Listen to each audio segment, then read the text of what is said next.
Here's the process to perform a print head alignment. Press the media button, select adjustment, print head alignment, and start. For easier viewing, if you cut the media, it'll place it in your hand.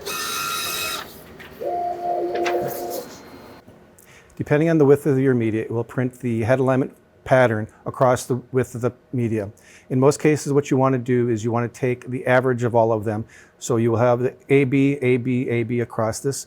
So what we are looking for is the straightest line. And in this case, you'll see that the 0 line is the straightest.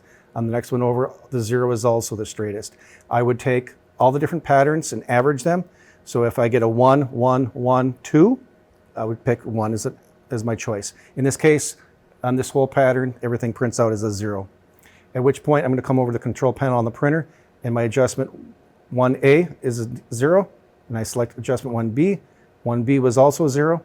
I choose OK, OK, and one final OK.